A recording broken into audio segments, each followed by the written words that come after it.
Salve, salve, meus amigos, minhas amigas, muito boa noite. Que alegria imensa estar aqui para mais um Resenhas nessa noite especial, 30 de agosto. Eu tenho certeza absoluta que vocês já estão sentindo falta aí de nosso amado amigo, âncora, corregedor, todos os adjetivos possíveis que ele tem, nosso querido amado Rodolfo Pamplona, mas estamos aqui todos emitindo vibrações extremamente positivas para ele. Ele está fazendo uns exames, teve aí um mal-estar leve, começou ali com uma questão no olho, uma conjuntivite, mas hoje em dia tudo que surge a gente já se preocupa bastante e ele está fazendo uns exames. Não foi possível ele participar desse nosso Resenhas nessa noite de hoje aqui na bancada, mas com certeza ele está perto de nós, torcendo por nós e na expectativa de que o programa seja maravilhoso, e eu tenho certeza absoluta que será, porque a gente recebe nessa noite do dia 30, de maneira muito especial, 3 convidados especiais e até o domingo passado convidado, e a partir de hoje representante da nossa bancada também. Desde já eu dou as boas-vindas ao nosso amado Gersinho como representante da nossa bancada aqui do Resenhas. Ele está agora mais do que nunca escalado para o nosso Resenhas e sempre estará conosco aqui quando puder e quando for necessário e quando possível. É uma alegria muito grande receber, Gersinho, você na bancada hoje, e receber também a querida colega Lauren Azevedo, receber o querido amigo Leandro Fernandes, o querido amigo Aloysio Cristóvão, e você, meu irmão Luciano, como sempre aqui, toda noite de domingo. Passo a palavra para você e para os convidados, para as suas saudações iniciais. Olá, meus amigos, tudo bem? Aqui estamos no nosso 8º programa de resenhas. O 8 é um número importante, né? Um número do infinito. E nós estamos aqui com temas absolutamente importantes, entre os quais uma semana cheia de eventos e de notícias e de fatos e de acontecimentos e de motivos para a gente discutir, resenhar. Hoje é o Dia Nacional do Perdão, é um dia simbólico sob o ponto de vista dos sentimentos mais nobres que a gente pode ter, né? O perdão e o esquecimento são sentimentos, mas não somente isso, são motes jurídicos, são elementos importantes para que a gente possa trabalhar com noções no âmbito da juridicidade, e temos efetivamente convidados extremamente especiais. A professora Lauren Azevedo, o meu querido irmão Aloysio Cristóvão dos Santos Júnior e o querido, igualmente, irmão Leandro Fernandes. Todo mundo aqui entre irmãos. Apresento aí minhas saudações a Gersinho, que está funcionando aí, substituindo. É aquela coisa, né, de substituir no jogo o grande jogador, né? Aquela oportunidade que alguns jogadores têm, né, de entrar em campo na hora exata ali. Aconteceu com a Marildo, né? Que substituiu o Pelé, e chega e marca gol e faz grandes espetáculos. E hoje nós vamos ter aqui, sabe, Danilo, e também apresento as minhas melhores saudações para você, meu irmão. A gente vai ter aqui vários temas, né? E eu queria dizer que eu tenho a intenção de fazer referência sobre alguns acontecimentos jurídicos da semana, importantes, mas eu não vou fazer nesse momento, não. Eu vou deixar o jurídico para depois. Vamos começando a resenhar sobre fatos e acontecimentos da semana. Você aí, Danilo, tem alguma imagem importante da semana? Ou se não tiver agora, daqui a pouco eu sei que você tem. A gente vai trabalhar muito com as imagens nesse programa e nos outros a partir deste, porque nós sabemos e identificamos nas imagens, como fizemos na semana passada, elementos importantes para que a gente possa representar o nosso sentimento demonstrativo do que efetivamente aconteceu. E temos imagens importantes, tá? E temos imagens importantes. Danilo vai selecionar. E aí, Danilo, quer falar mais alguma coisa ou passo direto para Gersinho? Você está desligado. Passe para Gersinho, porque Gersinho tem, com certeza, hoje mais do que nunca, muitos motivos aí para dar uma boa noite para todo mundo. E aí, Gersinho, gol! Boa noite a todos vocês. Para mim é um prazer imenso poder estar compartilhando desse momento. Imagine que responsabilidade substituir o nosso capitão Rodolfo Pamplona. Mas é assim, né? A vida é feita de improviso, tudo é muito rápido, tudo é muito dinâmico, como os fatos também são rápidos e dinâmicos.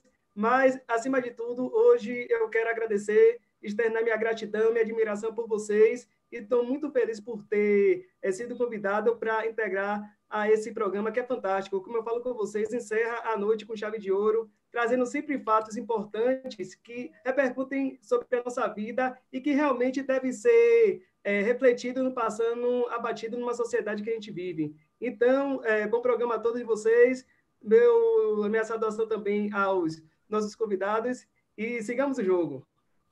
Laura, minha amiga querida, seja muito bem-vinda. Você que está geograficamente distante a nós, eu imagino que esteja frio por aí, pois aqui em Salvador não está tão frio assim não, mas isso representa muito desse caráter heterogêneo que nós temos no nosso país. Seja muito bem-vinda, é uma honra recebê-la aqui. Muito obrigada, uma boa noite para todo mundo. Fico muito lisonjeada de estar hoje aqui junto com vocês. Esse programa que é tão interessante que ele traz de uma forma leve no domingo assuntos que são tão importantes para o nosso mundo. Fico muito feliz de estar sentada aqui hoje junto de vocês, representando essa diversidade. Aqui no Sul tá bem friozinho, pode ver pela gola alta, né?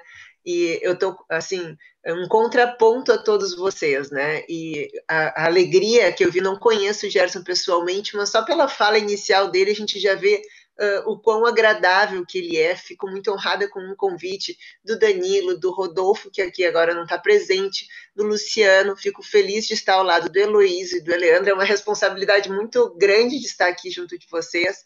Tenho certeza que a nossa pauta hoje vai ser bem importante. Estou bem animada para a gente conversar bastante hoje. Maravilha! Aloísio, meu irmão, seja muito bem-vindo nesse dia do perdão. Eu não tenho que pedir perdão a você, eu espero que não tenha cometido nenhuma deselegância com você. Pelo contrário, quando eu estou perto de você, eu só tenho uma palavra realmente a dizer, é gratidão. Estar perto de você é sempre uma alegria muito grande, meu amigo. Você sabe o quanto eu admiro você. Seja muito bem-vindo. Boa noite a todos que nos assistem. Querido Danilo, você sabe que esse apreço, essa admiração é recíproca, né? Aliás, eu admiro todos os que compõem essa banca. O Gerson é o que eu tenho menos contato, mas é uma figura realmente extraordinária. A gente tem visto, tem acompanhado, né, o programa que ele participou do domingo passado e fico muito feliz aqui em estar com vocês. O Luciano foi a pessoa responsável pelo convite.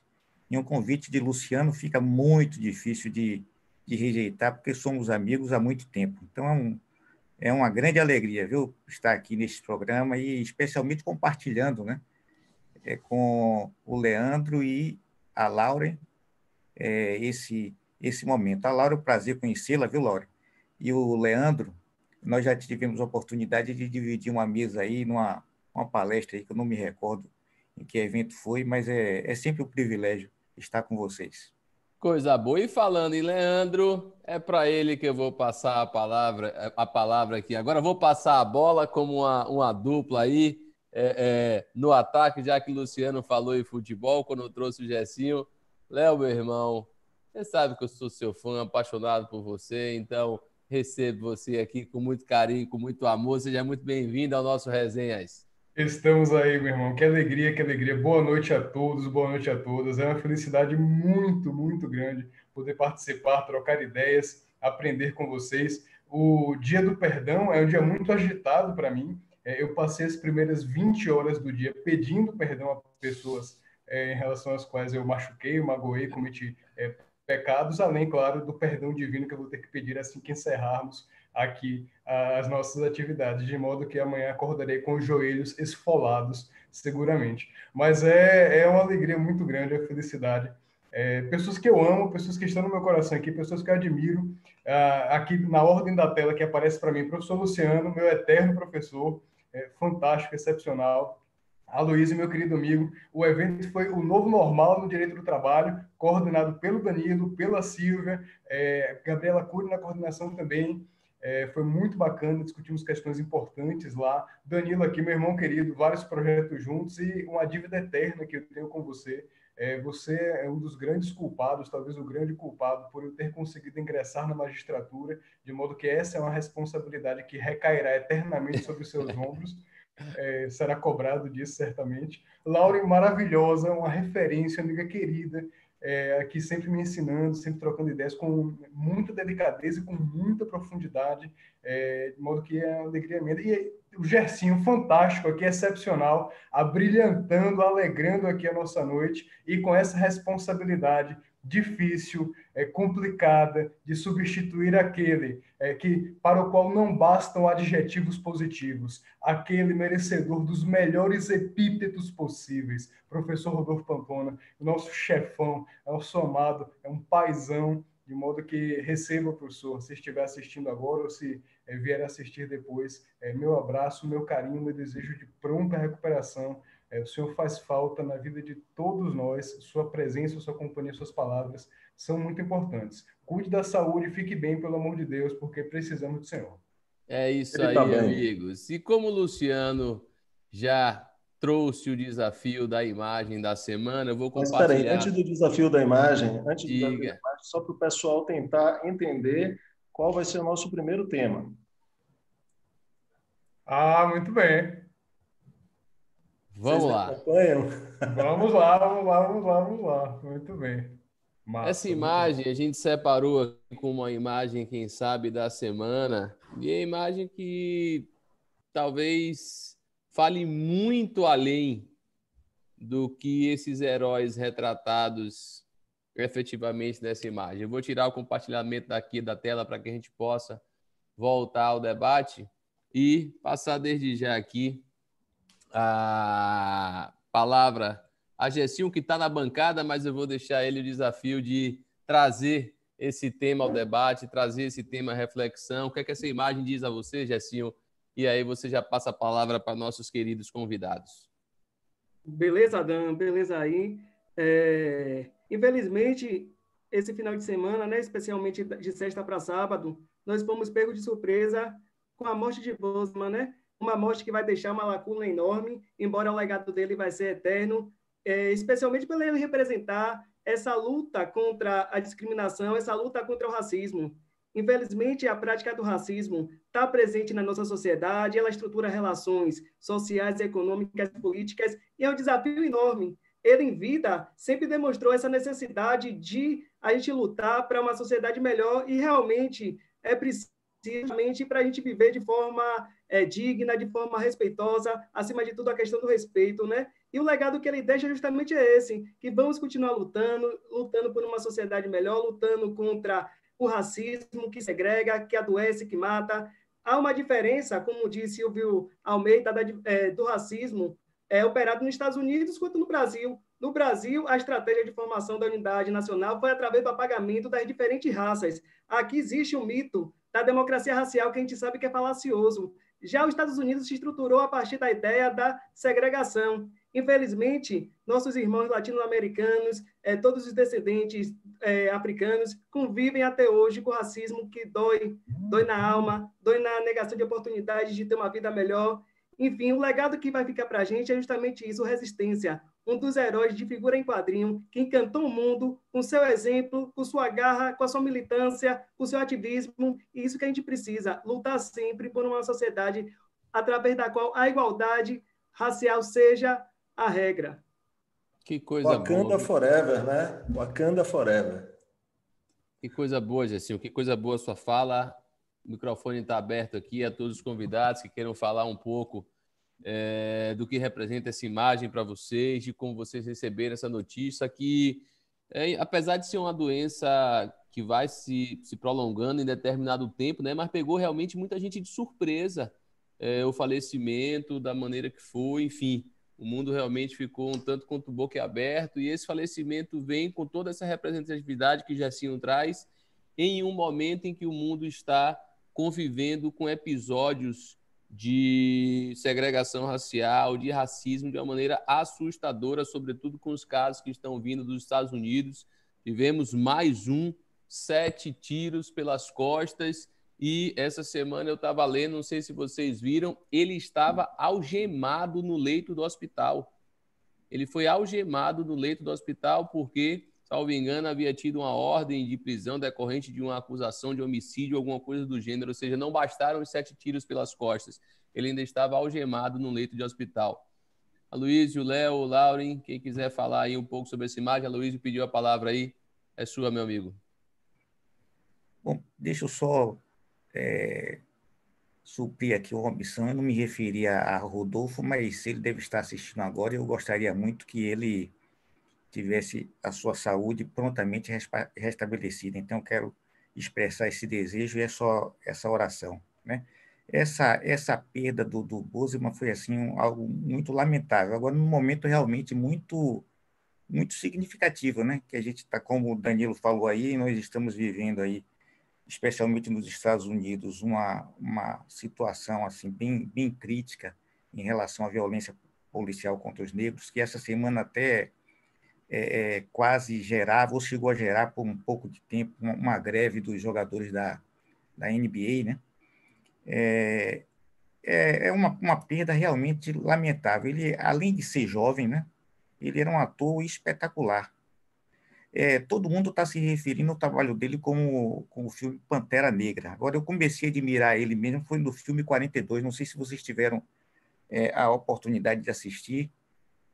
O filme é 42, a história de uma lenda que trata de um jogador de beisebol que foi o primeiro jogador afrodescendente, afro-americano, a participar, a ingressar na liga, a liga majoritária do beisebol americano, a Major League. É um filme que a atuação dele assim, é fantástica. Eu não sei se vocês já tiveram a oportunidade, é até o filme que eu quero indicar ao final deste programa. É um filme que merece ser assistido. Trata dessa questão racial. Tem, inclusive, Harrison Ford também fazendo o papel do cartola do time. É só de se lamentar e pedir a Deus que esteja confortando a sua família, que ele descanse em paz. É isso aí, meu amigo. Léo, Lauren, algum dos dois quer falar alguma coisa desse fato ou já quer trazer o fato que chamou a atenção de vocês da semana? Fiquem à vontade para as duas possibilidades. Ou falar sobre a imagem, ou falar sobre o fato, ou terceira possibilidade, falar sobre a imagem e ato contínuo trazer o fato da semana que chamou a atenção de vocês. Perfeito. Lauren, Léo, a palavra é de vocês. Laura, se desejar, damas primeiro sempre. Obrigada, só para dizer, eu sou uma pessoa que eu batalho muito, sabe? Eu acredito que, às vezes, algumas pessoas nem percebem a desigualdade da forma que ela realmente ocorre no nosso mundo. Eu vejo pessoas que, não que elas pareçam que elas vivam em uma bolha, mas só que esse racismo, ele é tão intrínseco que, às vezes, no gestual, às vezes, na forma como a gente utiliza algumas expressões, elas já vêm carregadas com um peso muito grande e que devem ser sopesadas. Vocês fazem um trabalho muito bacana, que vocês utilizam algumas expressões, vocês trazem isso no Instagram de vocês, e eu acho muito pertinente para que as pessoas possam refletir o quanto isso acontece na nossa sociedade e, às vezes, a gente nem se dá conta. São utilizações de expressões, são questões que, às vezes, a gente não percebe. E a gente tem que trazer, nós somos agentes de transformação. Então, a gente tem que mostrar, pode ver esse ator, eu vi esse filme, acho ele excelente, ele é uma referência, e eu acho que ele serve de referência para todos nós, no ponto de que ele batalhou, ele mostra o seu talento, não importa qual a cor, a raça que ele é, mas assim, ele é um símbolo que deve servir para várias outras pessoas, para que justamente a gente consiga valorizar as pessoas pelo seu talento, pelo que elas são, pelo que elas têm a agregar à nossa vida, independente da sua origem, da sua raça, da sua religião, o seu credo, enfim, nós temos que cada vez mais atualizar a nossa pauta, justamente para mostrar que todo mundo merece oportunidades de forma igualitárias, que nós temos que tratar todos com respeito e que cada vez mais o mundo ele tem que se caminhar para isso. A gente está num mundo conectado, a gente sabe tudo o que acontece em qualquer canto do mundo e a gente precisa rever esses atos justamente porque nós temos que buscar uma sociedade mais igualitária, uma sociedade mais respeitosa e que a gente consiga viver de uma forma muito mais harmônica. esses casos que vêm ocorrendo, né? Como o próprio Danilo aqui trouxe, da quantidade de tiros que foi desferido, o cara foi algemado num leito de hospital, até onde que há dignidade nisso, respeito nisso, né? Eu venho só para dizer assim, a minha indignação quanto a esses fatos tão horríveis ainda acontecerem nos dias de hoje. Eu não vou trazer a minha pauta ainda, já que o Leandro vai falar aqui, mas depois eu trago um tema bem importante também. Perfeito. E esse ponto que a Lauren trouxe é essencial. O símbolo, a simbologia. A simbologia é algo muito forte. Para mim, é algo muito forte na vida das pessoas. E esse era um sujeito que tinha uma responsabilidade, um papel de demonstrar, exercer representatividade no meio cultural. As pessoas precisam desses símbolos para que possam se identificar, para que possam entender que elas também podem alcançar determinados espaços. Se não me falha a memória, e aí o professor Rodolfo pode depois, se estiver acompanhando aí, nos corrigir aqui, acho que o primeiro herói negro do cinema foi aquele Wesley Snipes no filme Blade, se não me falha a memória. E depois tivemos um soluço muito grande em relação a essa representatividade, que foi suprida recentemente com ele. Mas com o falecimento, realmente deixa esse espaço, além da tragédia em si, do ponto de vista humanitário, do ponto de vista da saúde, sem dúvida alguma, é um aspecto que é muito importante. A simbologia faz diferença. Aquilo que nós encontramos, aquilo que nós visualizamos, aquilo que nós conseguimos enxergar como um ponto que pode ser alcançado, faz muita diferença. Há algumas semanas, a Escola Judicial aqui da Sexta Região me deu um dos maiores presentes que eu ganhei nos últimos tempos, que foi poder mediar um debate sobre racismo estrutural com dois ativistas da área, a Odailta Alves e o Geraldo Euclides. Duas referências quando falamos de racismo, especificamente de racismo estrutural. E meu papel ali foi falar o mínimo possível e perguntar, dividir angústias. E essa pauta já conecta com outra questão aqui também, nesse mesmo contexto, que é representatividade também no Poder Judiciário. Me preocupa a quantidade de vezes em que chega-se a uma sala de audiência na Justiça do Trabalho, e essa é a minha realidade aqui na gloriosa Sexta Região, você visualiza o reclamante trabalhador negro e a figura do magistrado costuma ser, homem ou mulher, branca. E eu fico pensando, e formulei essa pergunta para eles durante a mediação do debate, meu Deus, até que ponto essa pessoa que recebe do Estado tanta violência, tanta violência, fundada muitas vezes em uma ideia de racismo estrutural mesmo, é capaz ou tem condições reais de confiar na tutela estatal de alguém que também se apresenta da mesma forma como aquele agente historicamente opressor.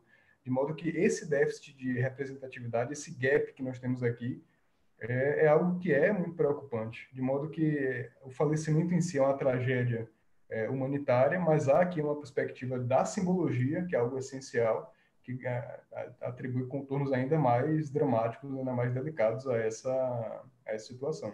Sem dúvida, meu amigo. Quer aproveitar e trazer o seu fato da semana, Léo? Vamos lá, meu fato da semana é uma angústia, para variar. 2020, meu Deus, que ano, hein? Um raio pode cair duas vezes no mesmo lugar, foi o que nós descobrimos nesta semana. Houve a notícia em 4 lugares do mundo, Hong Kong, Bélgica, Holanda e agora Estados Unidos, de comprovação da reinfecção pelo novo coronavírus. Havia muita dúvida em relação a isso, uma tremenda dúvida, pela particularidade do próprio vírus e da atuação de agentes infecciosos em geral.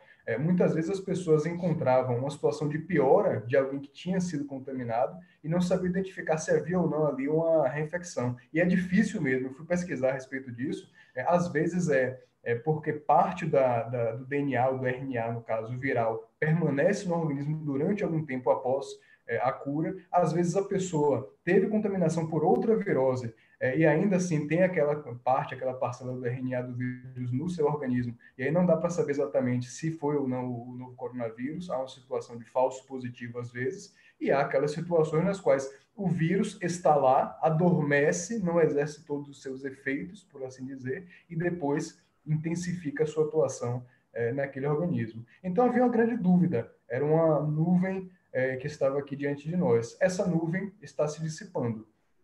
Diante de novas pesquisas, novos dados, estamos chegando à conclusão de que reinfecção é possível. É rara, pelo que temos visto até agora, estatisticamente, mas também vale lembrar que o percentual de contaminação ainda é muito pequeno no mundo todo. Grande considerando do ponto de vista absoluto, né, um número grande de pessoas, mas relativamente em relação ao total da população mundial, é um número pequeno ainda de contaminados. De modo que isso nos traz novas angústias. Primeiro, é a constatação de que estamos no escuro, não sabemos. Estamos cegos diante desse vírus. Não sabemos exatamente como é que ele vai funcionar. Reinfecção é algo comum com vírus os mais variados. Coronavírus de outras espécies também passam por situações de reinfecção. E isso é mais agravado quando estamos diante de um vírus que tem um contágio muito rápido. Ele se propaga muito rapidamente, o que favorece a mutação viral. E isso cria uma nova preocupação, e eu já passo a bola para o Danilo, para todo mundo, reinfecção é um dado, sabemos que ela acontece e sabemos que ela pode acontecer numa proporção ainda maior com o passar do tempo. Isso altera a maneira como nós vamos enfrentar a pandemia, a necessidade, a vacina perde a esperança, já que é comercialmente inviável você ter uma vacina com duração, com janela imunológica de 3, 4 meses apenas. E aí, o que fazer diante disso? E agora? O coronavírus não perdoa, né? No dia do perdão, ele não perdoa, exatamente. Eu vou mais além. No momento dessa instabilidade, que as pessoas estão acreditando que o vírus, o invisível, já não existe mais, imagine quanta população que a gente tem no Brasil, que se encontra em situação de vulnerabilidade, corre mais risco ainda. Os dados têm revelado de forma bastante transparente que o preto pobre é realmente que está sendo o mais atingido, especialmente porque a ele não é alcançado as políticas públicas. Pare para pensar o clima de estabilidade, quando a gente tem um governo que não tem um projeto de combate ao Covid de forma centralizada para com os outros entes da federação, é um risco grande. Então, o risco da reinfecção, ao mesmo tempo também, a população brasileira corre risco, podendo ser vítima de um verdadeiro genocídio. A gente não pode esquecer disso. Com certeza, Gessinho, com certeza. Ou seja, é algo que preocupa a todos, mas sem sombra de dúvidas preocupa mais ainda as pessoas em situação de vulnerabilidade, porque é o que eu tenho dito sempre. Esse vírus, ele é democrático só na infecção, porque ele acomete a todos. Mas nas consequências decorrentes da doença, o vírus é absolutamente desigual, ele só faz aumentar o abismo social que há na nossa sociedade. E esse caso de reinfecção, com certeza, Léo, ele vem aí como um balde de água fria, né? Em algumas esperanças que a gente vem criando aí no que toca à retomada das atividades normais. A sensação que dá é que o que pode acontecer com essa vacina é o que acontece mais ou menos com a vacina da gripe. E todo ano a gente vai ter que ter uma vacina diferente para combater aquela forma, aquela mutação específica desse vírus. Se vocês me permitem, já trazendo aqui, até porque o grande desafio para a gente desse programa acaba sendo sempre o tempo, porque os debates e os temas são maravilhosos, mas eu queria trazer para vocês um tema que me parece que é um tema que vem tomando as semanas aí de uma maneira bastante intensa, e eu queria trazer dentro de uma perspectiva específica. O caso Flor de Lis. O caso Flor de Lis vem chocando a todos no nosso país. Ele pode ser abordado sob diversas perspectivas. Eu vinha, durante a semana, ouvindo muito de meu pai, indignado com o fato dela não poder ser presa por conta do mandato em exercício de deputada federal, aquelas revoltas de cidadãos, mesmo com normas constitucionais. E ele trouxe até uma reflexão histórica interessante, que esse tipo de norma se justificava ali em 88 pelo fato de estarmos saindo de uma ditadura, mas no contexto atual é difícil conformar esse tipo de norma com a sociedade. Mas eu queria ir para um outro caminho, se vocês me permitem. E queria deixar uma pergunta para vocês.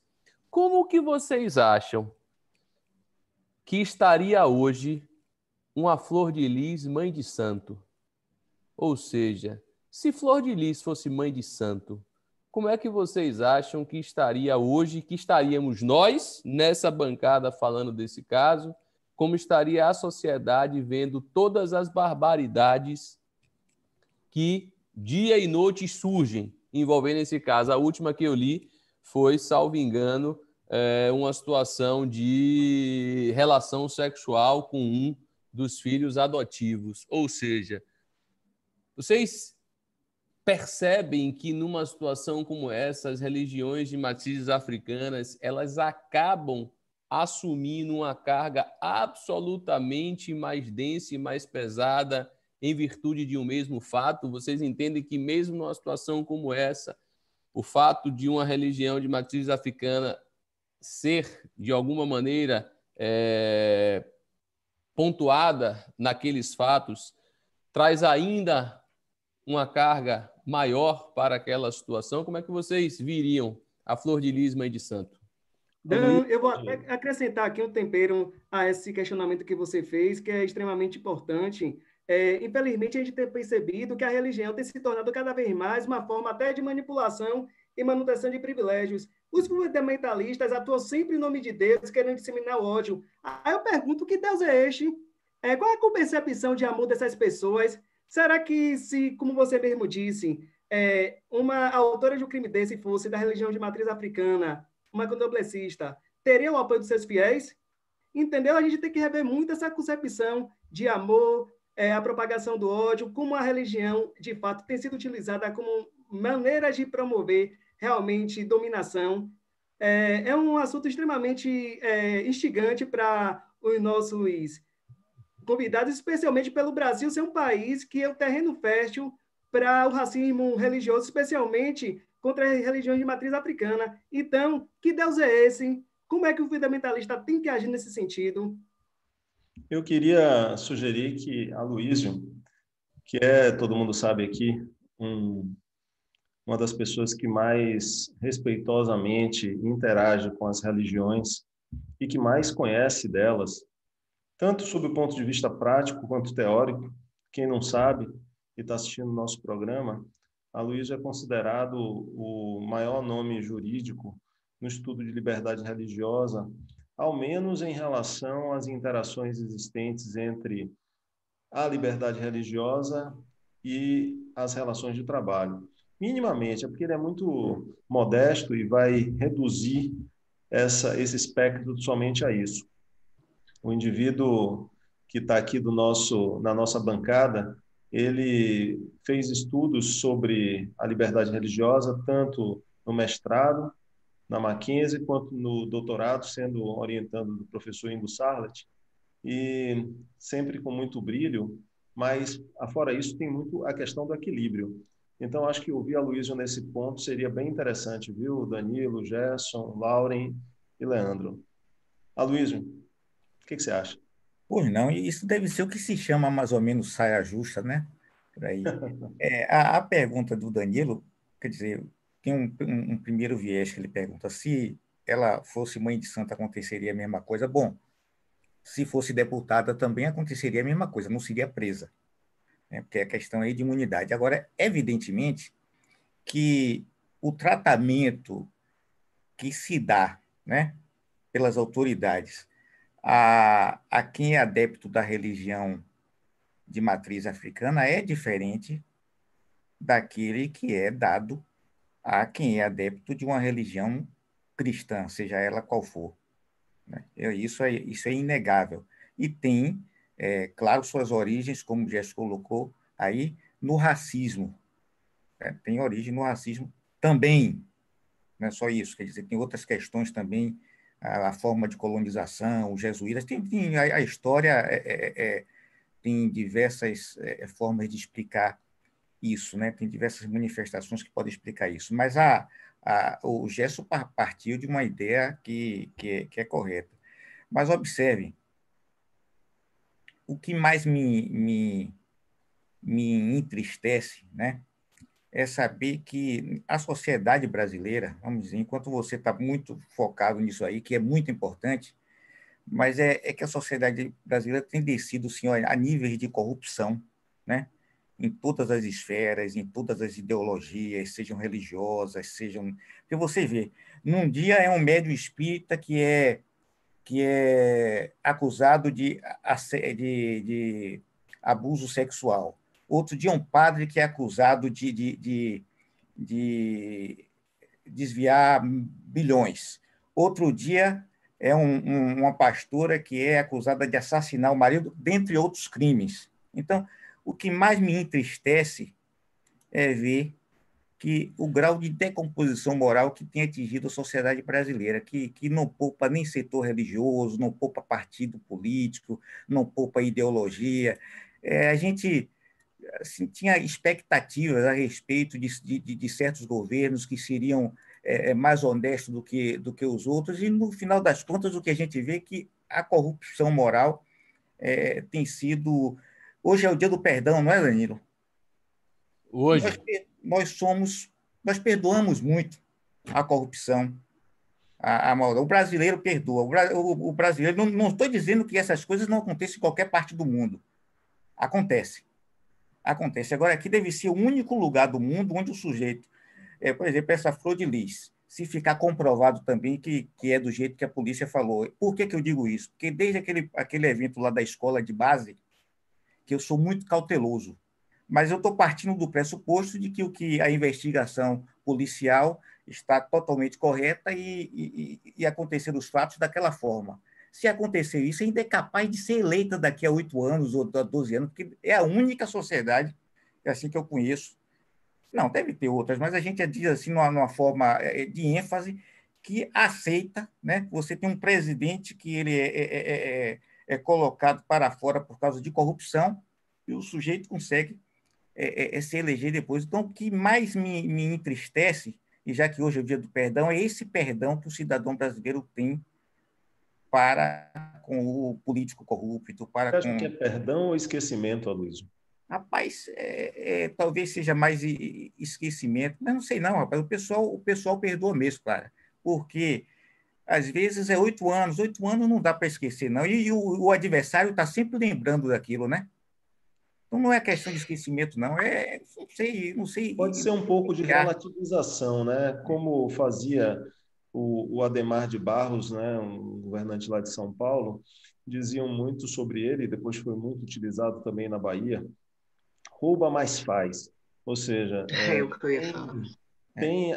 Tem os seus males, mas produz coisas boas para o país ou para a localidade que ele governa, que ele administra.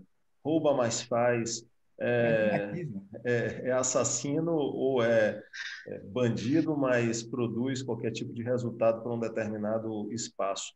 Realmente são relativizações que a gente encontra aí que acabam produzindo essas distorções que você falou muito bem aí, viu? Muito bem. Lauren, percebo o que você quer falar, e aí se você puder fazer comentários sobre esse tema e já trazer o seu tema da semana, ficaria bacana também. Seu tema da semana eu vou até compartilhar uma telazinha quando você começar a falar. Tá bom. Então, qual que é o grande problema, né? O povo brasileiro ele é muito passivo com relação a isso. Acho que a maioria das pessoas elas não acreditam que não existam pessoas corruptas. Então, elas partem de um princípio de quem que é o menos corrupto ou de quem é corrupto e faz alguma coisa, como o próprio Luciano falou. Então, isso é um desvirtuamento, né, de toda a ética, de toda a crença, valores que a gente tem que ter. Só que as pessoas estão tão assoladas por uma realidade que não é exclusiva do Brasil, mas que aqui ela é muito presente, né? Quando acaba um caso de corrupção, já surgem outros 10. E isso, a gente está falando em termos de município, estado, de Brasil como um todo. Então, acaba gerando uma descrença muito grande na população e que cabe a nós, seja através do Poder Judiciário, seja através das empresas que têm uma atuação muito importante, a gente ir mudando esse contexto, né? Valores, princípios básicos, eles têm que ser inseridos na sociedade, nas escolas, e têm que ser cotidianamente reforçados, seja através de política, seja através de ensinamentos dentro de escolas e dentro das próprias empresas também, que é onde eu atuo, então por isso que eu falo muito disso, né? A gente precisa transformar a sociedade e isso tem que surgir paulatinamente. Justamente por isso, o meu tema da semana, já autorizo aí o Danilo a colocar a nossa imagem, ele vem já trazendo uma transformação social, que é com relação à inclusão de pessoas dentro das empresas, né? Os famosos PCDs, pessoas com deficiência, que, a meu ver, não é um favor que as empresas fazem ao contratar essas pessoas, que eu acredito que são especiais. Na verdade, essas pessoas elas trazem uma contribuição gigantesca para dentro da sociedade como um todo. A gente tem, eu vou trazer os dados para vocês que eu achei tão importantes no nosso país, que no Brasil a gente tem 756 pessoas com deficiência contratadas. Isso representa menos de 1% dos empregados, das pessoas com empregos formais dentro do Brasil inteiro. Imagina que população pequenininha. E por que acontece tanto isso? Porque as empresas acabam vendo essas pessoas como se fosse um estorvo, como se elas tivessem um custo muito maior para ter que se adaptar, para tentar contratar essas pessoas que elas acreditam muitas vezes que não vão agregar a sua política, a sua sociedade. Só que, assim, no mundo que a gente está vivendo hoje em dia, não existe mais espaço para essa discriminação também. A gente sabe que quanto mais diversificado for o número de pessoas contratadas, a gente tem uma equipe que é muito mais inclusiva, no sentido de que a gente tem opiniões diferentes, realidades diferentes, críticas, criatividade diferente. E isso agrega muito. Já existe uma pesquisa, eu vi hoje um dado mais atualizado, que as empresas elas têm um crescimento, elas têm um empenho e um desempenho 21% maior se elas tiverem uma equipe que é multidisciplinar nesse sentido de diversificação e de inclusão. São dados que são muito importantes e que a gente precisa trabalhar isso no seu cotidiano. Então, eu achei esse tema ele excelente, porque trata de uma pessoa que foi contratada, uma pessoa autista que tem diversas dificuldades, ou ela tem diferentes dificuldades do que nós temos, e que a empresa, no caso a Unilever, ela se adaptou para os tempos normais e agora também em tempos de pandemia, para poder fazer com que essa funcionária, que tem algumas restrições, ela conseguisse se adaptar e conseguisse trabalhar. É um grande exemplo para a sociedade como um todo, que está tão descrente e que precisa ver que empresas e outras pessoas apoiam. A gente se sente bem quando a gente vê que aonde a gente trabalha tenta sempre acrescentar, tenta sempre trazer valores, né? Coisas importantes que nos acrescentam. Então, atitudes como essas são muito bem-vindas. Eu já vou fazer um gancho, vou fazer hoje a minha indicação cultural vai ser justamente nesse nível, vou deixar para o final, para que vocês consigam ver a perspectiva dessas pessoas que têm dificuldades diferentes das nossas. O que vocês acham disso? Vocês acham importantes essas políticas de inclusão? Existe um projeto de lei que está na Câmara dos Deputados que visa agora diminuir essa cota, né? Trocar a cota de pessoas que são com deficiência, né, por pagamento de uma multa para a União, que aí sim a União vai ter que investir em programas. O que vocês acham disso? Certa feita, Lauren, eu ouvi do ministro Luiz Felipe Vieira de Mello uma questão muito interessante, ele fazendo uma contextualização sobre as pessoas com deficiência e o mercado de trabalho, mas foi uma reflexão assim que eu levo para a minha vida inteira, aquele exercício que a gente tem que fazer sempre de alteridade, de empatia. Ele falou assim, a gente não exerce alteridade com a pessoa com deficiência e não consegue ter a exata dimensão de que atravessar uma rua pode ser algo muito mais difícil do que a gente imagina ser.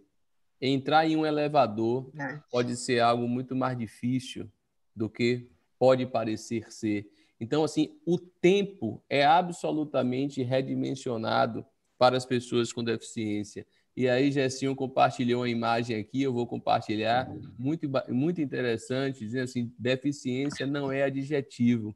E realmente a gente usa, né, Gessinho, essas expressões no nosso dia a dia, muitas vezes, que bicho cego, deixa de ser autista. Postura racista. Pois é, até a Lauren falou isso um pouco na sua fala inicial, né? A nossa língua, a nossa fala, ela é muito preconceituosa e essa situação aqui envolvendo as pessoas com deficiência, ela também é muito marcante em relação a isso. Mas vamos lá. Lu, já estamos aqui 8h50, daqui a pouco temos que ir para dicas culturais. Falta o seu tema da semana.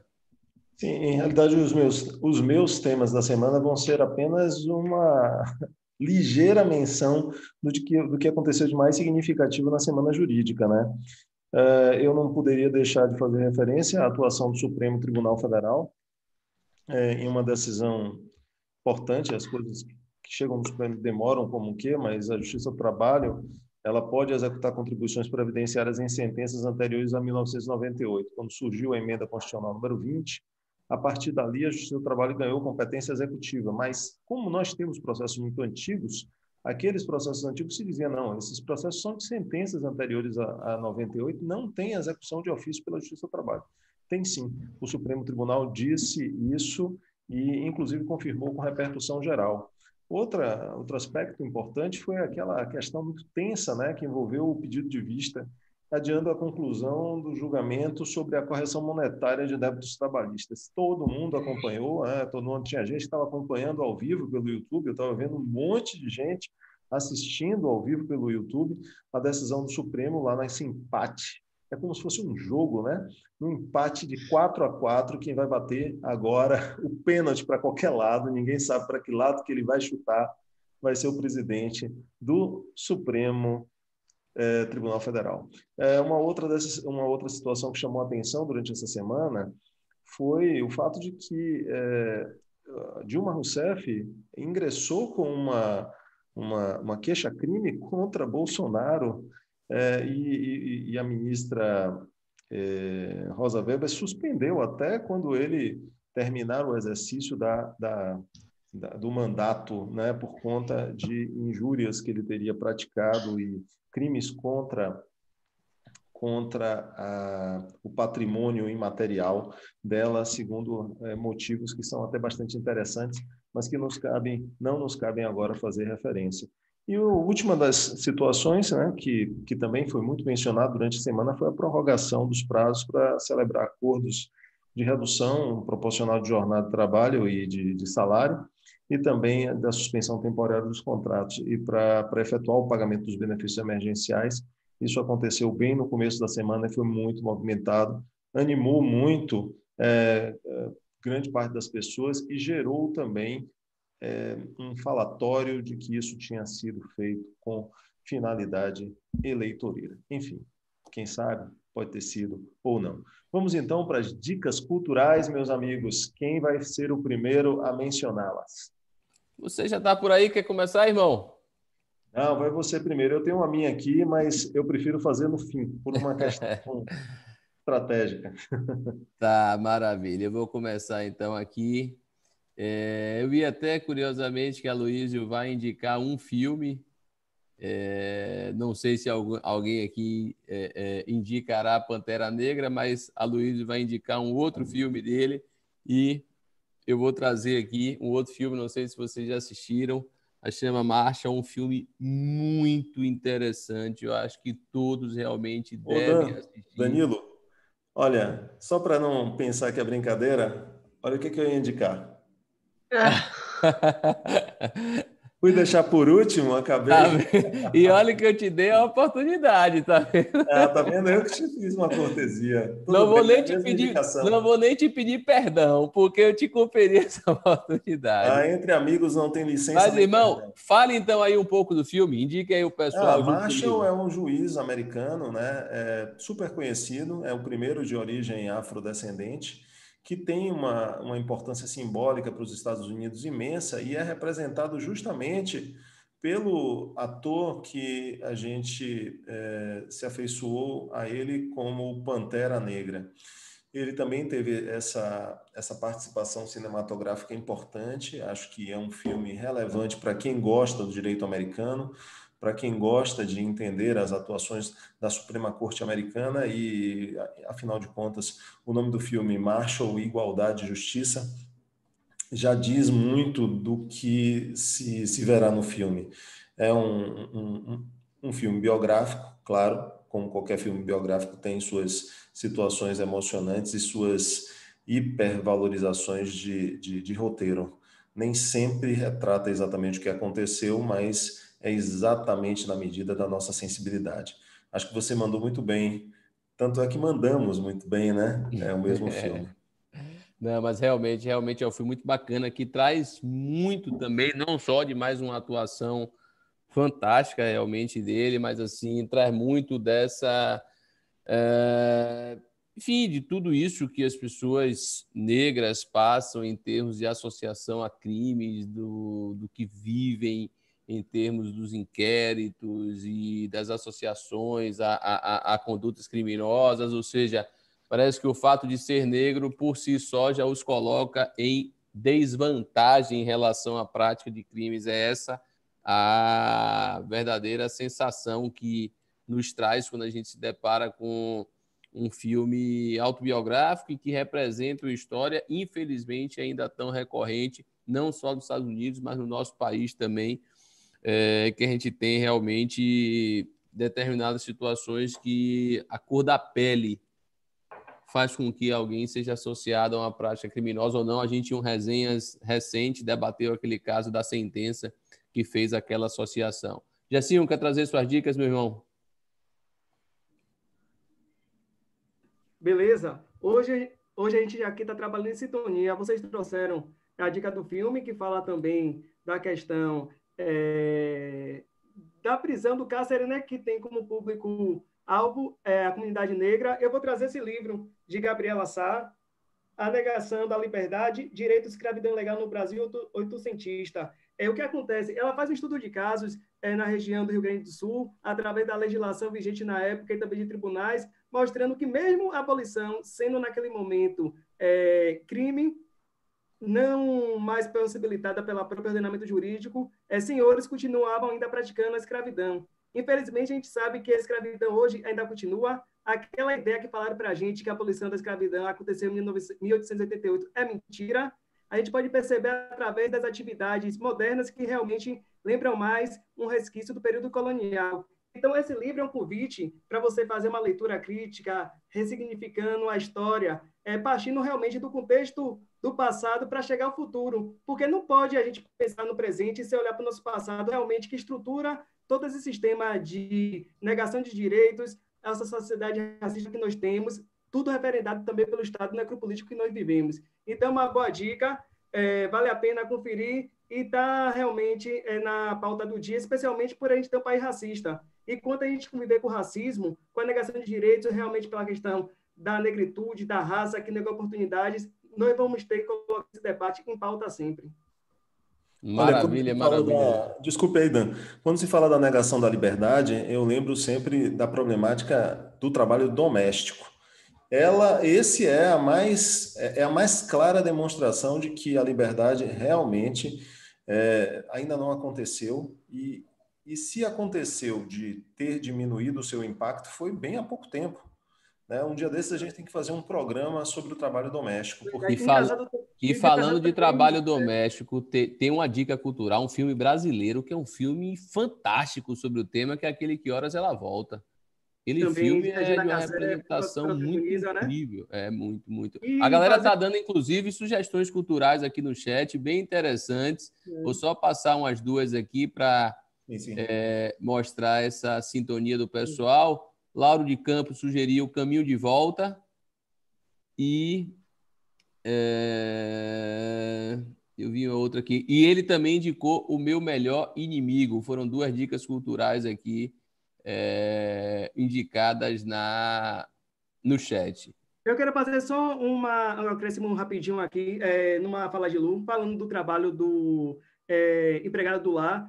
Lélia Gonzalez, num texto dela muito feliz, ela diz que as pessoas que trabalham na atividade hoje do lar são realmente a mucama permitida, porque o que acontece? Quem realizava no passado essa atividade de cuidar, de limpeza, para que o senhor, assim, pudesse ter a vida livre, porque a elite brasileira nunca colocou as mãos de fato no trabalho, era a mucama. E hoje, a atividade realizada do lar por esse trabalhador realmente se amolda essa nova nomenclatura que, na verdade, reporta sempre o nosso passado. Perfeito. Eu vejo muito de resquício de escravidão justamente no trabalho doméstico, de diversos aspectos. Ser o que vai comer depois, o local onde dorme, que é um local ali recôndito, assim, separado da casa, o local onde senta. Enfim, a gente conversa sobre isso em outra oportunidade, em outro Acho programa. que é uma pauta. Verdade. Seria uma pauta É quase excelente. da família, né? É quase da família, mas não é. Indicaram Isso também. também. Indicaram também um tema bem legal aqui no chat para a gente trabalhar como uma pauta, que é a questão do Great Reset, que tem sido aí, ou Reset 2021, né? Que tem sido aí trazido como uma questão pós-pandemia.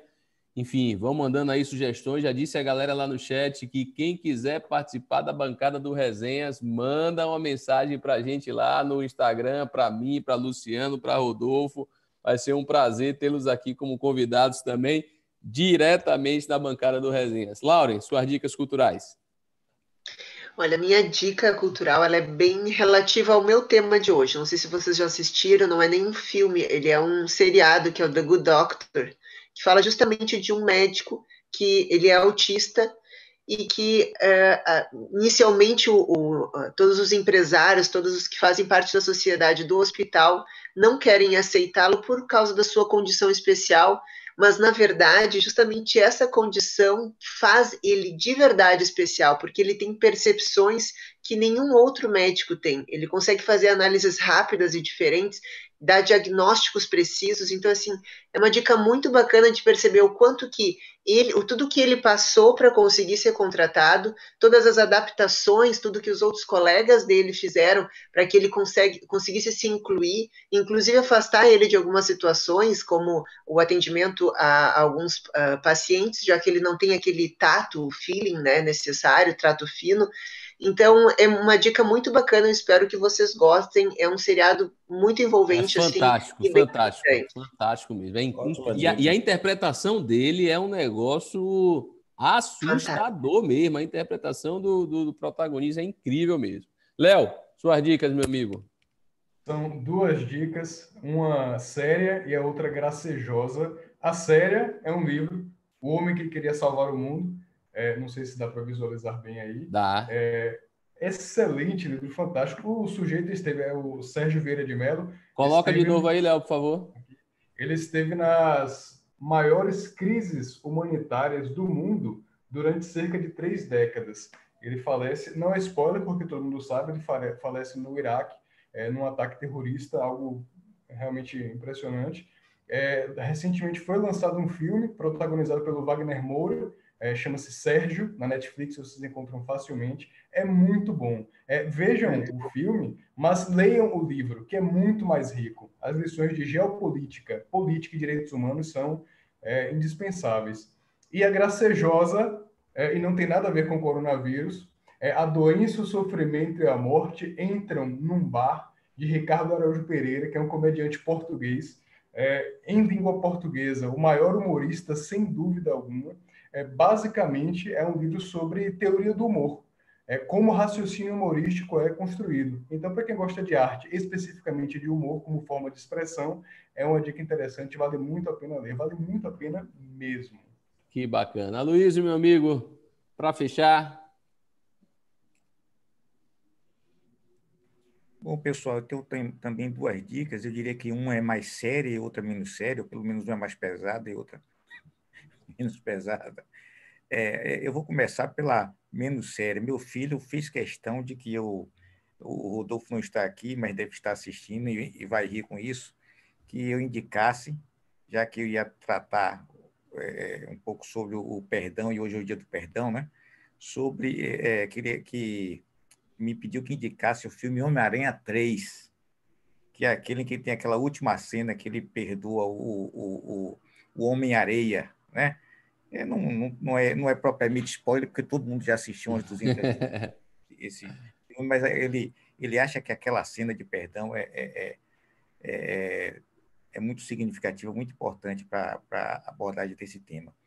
E eu, em homenagem ao Boseman, eu indico também o filme 42, A História de uma Lenda, né? É um filme biográfico e ele narra a história de Jack Robinson, que foi o primeiro jogador afro-americano que veio integrar a liga principal de beisebol nos Estados Unidos. Isso por volta lá, sei lá, da década de 40, por aí. mas ele enfrentou extremas dificuldades, tanto fora, né, no ambiente esportivo, mas até entre os próprios colegas que não aceitaram assim, pacificamente, né, a sua inclusão no time. São as duas dicas que eu trago.